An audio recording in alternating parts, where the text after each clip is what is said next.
नमस्कार शेतकरी मित्रांनो, जय सद्गुरू. मित्रांनो, सर्वसमावेशक पीक विमा जी होती 2024 सालाची, त्या संदर्भातील जी आहे जे की 15 कोटी रुपये रक्कम आता वाटप होण्यास अंमलबजावणी करणार आहे. पीक विमा कंपन्यांना त्या संदर्भात आदेश देण्यात आला आहे आणि त्या संदर्भातील जी-आर आपण आज बघणार आहोत. त्यामुळे शेवटपर्यंत बघा. याच्यातनं नक्कीच कुठले राहिलेले पैसे ते शेतकऱ्यांच्या खात्यामध्ये डिपॉझिट होतील ते आपण या व्हिडिओच्या माध्यमातून जाणणार आहोत. चॅनलला सबस्क्राईब करून ठेवा, लाईक करत जा जास्तीत जास्त व्हिडिओ, म्हणजे असेच महत्त्वपूर्ण अपडेट तुम्हाला आपण देत असणार आहे. मित्रांनो, प्रस्तावना काय सांगते तर सर्वसमावेशक जो काही पीक विमा होता खरीप हंगाम 2023 ते रब्बी हंगाम 2025-26 हंगामासाठी कृषी विमा कंपनी आता ICICI लोंबार्ड आणि general insurance company HDFC Ergo या मागच्या कंपन्या होत्या. ओके, यावर्षी फक्त दोनच कंपन्या ठेवण्यात आल्या आहेत, जे की ICICI लोंबार्ड आणि इंडिया इन्शुरन्स कंपनी. ओके, तर भारतीय कृषी विमा कंपनी ज्याला आपण म्हणतो, त्या संदर्भात आता जे की हप्त्यापोटी 357,78,39,39,000 रुपये एवढी रक्कम भारतीय कृषी विमा कंपनी यांच्या मार्फत विमा कंपन्यांना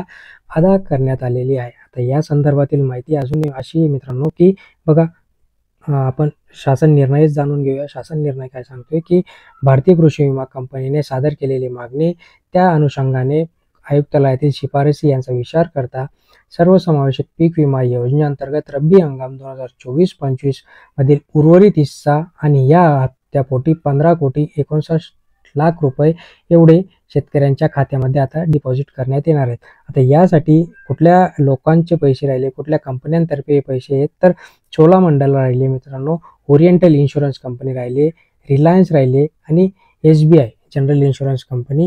हे टोटल जर अमाऊंट इथं बघितली आपण तर ती 15,59,00,000 एवढी आहे.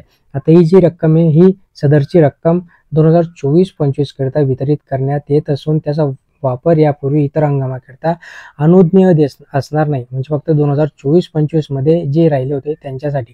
आता प्रस्तुत बाबींवर होणारा खर्च जो काही लेखाशीर्ष सन 2025-26 करता मंजूर केलेल्या अर्थसंकल्पातील तरतुदीनुसार असणार आहे. यामध्ये जे काही जिल्हे होते ते जिल्हे जसं की सोलापूर जिल्हा होता एक, नंतर बुलढाणा वगैरे असे जे काही जिल्हे होते राहिलेले, त्या शेतकऱ्यांना याच्यामध्ये पैसे आता ट्रान्सफर होणार आहेत. ज्या शेतकऱ्यांचा रब्बी 2024चा पीक विमा राहिला आहे मित्रांनो, अशा शेतकऱ्यांच्या खात्यामध्ये हे पैसे आता डिपॉझिट व्हायला सुरुवात होणार आहे. चॅनलला सबस्क्राईब करून ठेवा, लाईक करा, शेअर करा. धन्यवाद.